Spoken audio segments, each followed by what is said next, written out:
காவேரி வந்து தாத்தாக்கு தேவையானது எல்லாமே பார்த்து பார்த்து செய்கிறாங்க. அவருக்கு தேவையான டேப்லெட்ஸ், அதுக்கப்புறம் அவருக்கு தேவையான ஃபுட்டு எல்லாமே தாத்தாக்கு அந்த இடத்துல எடுத்துன்னு போய் குடுத்துடுறாங்க, அவரோட இடத்துலயே. அடுத்து வந்து தாத்தா கிட்ட நல்லா சிரிச்சு பேசுகிறாங்க. அவருக்கு வந்து நெறைய வந்து அவர சிரிக்க வைக்கிறாங்க. ரொம்ப சந்தோஷமா அவர்ட்ட வந்து டைம் ஸ்பெண்ட் பண்ணுறாங்க. இது எல்லாத்தையுமே வந்து வாட்ச் பண்ணிட்டுருக்காரு விஜய். விஜய் பார்த்துட்டு அப்படியே வந்து கொஞ்ச நேரம் வந்து தன்னையே மறந்துறாரு. காவேரி கிட்ட எவ்வளோ ஒரு விஷயங்கள் இருக்கு. அவ எல்லாரையுமே சந்தோஷமா இருக்கணும்னு நெனைக்கிறா. ரொம்ப பெரிய மனசு காவேரிக்கு அப்படி சொல்லிட்டு விஜய் ஃபீல் பண்ணுறாரு. அடுத்து வந்து காவேரி என்ன பண்ணுறாங்க, விஜய் கிட்ட வந்து "என்ன பாஸ் என்ன ஃபீல் பண்ணி நிற்கிறீங்க?" அப்படின்னு சொல்லி சொன்னோன்னே, "ஒன்னும் இல்ல காவேரி" அப்படின்றாரு. "ஆனா உண்மையிலே நீ எல்லாரையும் எப்படி சந்தோஷமா வச்சுக்கிற?" அப்படின்னு சொல்லிட்டு கேட்குறாரு. "இதில என்ன பாஸ் இருக்கு? நம்ம முதல்ல சந்தோஷமா இருக்கணும். அப்பதான் அடுத்தவங்க சந்தோஷமா வச்சுக்க முடியும். புரியுதா? அதனால நான் எப்பவுமே என் மனச சந்தோஷமா வச்சுப்பேன். அதனால தான் என்னால எல்லாரையுமே வந்து நல்லா பார்த்துக்க முடியுது." அப்படி சொல்லி சொன்னோன்னே, "உண்மையிலேயே வந்து நீ வித்தியாசமானது தான் காவேரி" அப்படி சொல்லி சொல்றாரு. சிரிக்கிறாங்க காவேரி.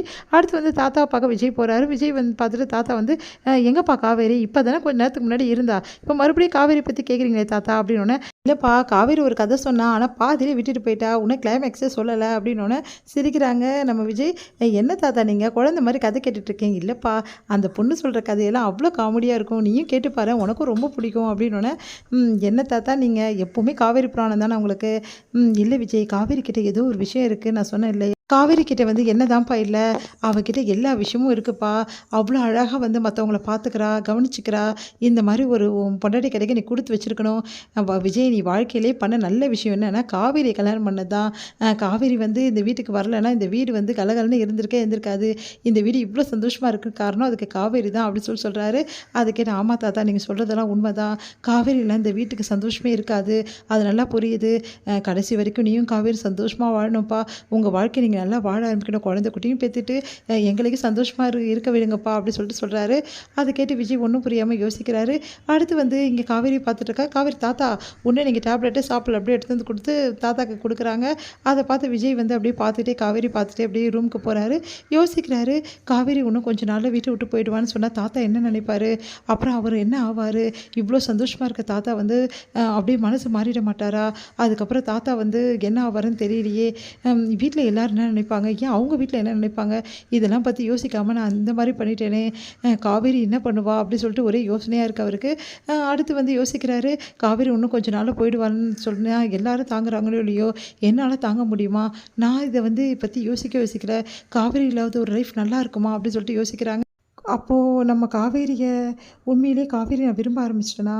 காவேரி இல்லாம என்னால வாழ முடியாதா? அப்டின்னு சொல்லிட்டு விஜய் தனக்கு தானே பேசிக்கிறாரு. ஆனா, எக்காரணம் கொண்டும் காவேரி வந்து இந்த வீட்ட விட்டு போகவே கூடாது. அதுக்கு எதாவது நம்ம செஞ்சே ஆவணும் அப்படின்னு சொல்லிட்டு விஜய் முடிவு எடுக்கிறாரு. இங்க என்ன பண்றாங்க, நிவேதிதா வந்து டாக்டர் வந்து நிவேதாவ செக் பண்றாங்க. அப்போ வந்து சொல்றாங்க, "இந்த பொண்ணுகிட்ட நெறைய முன்னேற்றங்கள் தெரியுது. இந்த பொண்ணு வந்து ஆழ் மனசுல ஏதோ வந்து நெனச்சிருக்காங்க. அது வந்து இப்போ அவங்களுக்கு வந்து பிரதிபலிப்பா தெரிய ஆரம்பிக்குது. அவங்களோட பழைய ஞாபகம்லாம் ஒண்ணு ஒண்ணா வர ஆரம்பிச்சிருக்கு. அதனால சீக்கிரமாவே க்யூர் ஆயிடுவாங்க." அப்படி சொல்றாங்க. அத கேட்டு அங்க இருக்கிறவங்கலாம், "நிஜமாவா டாக்டர்?" அப்படின்னு சொல்லிட்டு கூட வந்தவங்க கேட்குறாங்க. "ஆமாம்மா. இந்த பொண்ணுக்கு சமீபத்திய ஞாபகங்கள் எல்லாமே வந்திருக்கு. அதனால தான் இந்த பொண்ணு பழைய மாரி இல்லாம நல்லா ஆயிட்டா. இப்போ கொஞ்ச நாளாவே வந்து நெறைய மாற்றங்கள் இருக்கு டாக்டர்." அப்படி கூட இருக்கவங்கலாம் சொல்றாங்க. சரி ஓகே. அந்த மாற்றங்கள் எங்கேருந்து வந்திருக்குன்னு பாருங்க. அவங்க பழைய ஆளுங்கள யாரையும் மீட் பண்ணியிருக்கணும். அவங்கள பத்தி கேளுங்க. அவங்கள பத்தி வந்து எல்லா விஷயமும் கண்டுபிடிங்க. அப்போ நீங்க இதெல்லாம் கண்டுபிடிச்சு சொன்னா கண்டிப்பா சீக்கிரமாவே உங்கள குணப்படுத்திடலாம். அவங்க சொந்தக்காரங்க யாருன்னு சொல்லிட்டு இந்த பொண்ண ஒப்படைச்சிடலாம் அப்படின்னு சொன்னோனே, சரிங்க டாக்டர் நாங்க வந்து அந்த பொண்ணுகிட்ட கேட்டு தெரிஞ்சுக்கிறோம் அப்படின்னு சொல்லிட்டு நிவேதான்னு கூப்பிடுறாங்க. அப்போ அவங்க திரும்பி பார்க்க மாட்டேங்கிறா. "என்ன இந்த நிவேதா திரும்பி பார்க்க மாட்டேங்கிறா? என்னாச்சு உனக்கு நிவேதா?" அப்படின்னு சொல்லிட்டு திருப்பி வந்து அவங்கள வந்து கைய வைக்கிறாங்க அவங்க மேல. அப்போ வந்து "என் பேர் நிவேதா இல்ல. என் பேர் வந்து வெண்ணிலா" அப்படின்றாங்க. அதிர்ச்சி அடைகிறாங்க எல்லாரும். இதன்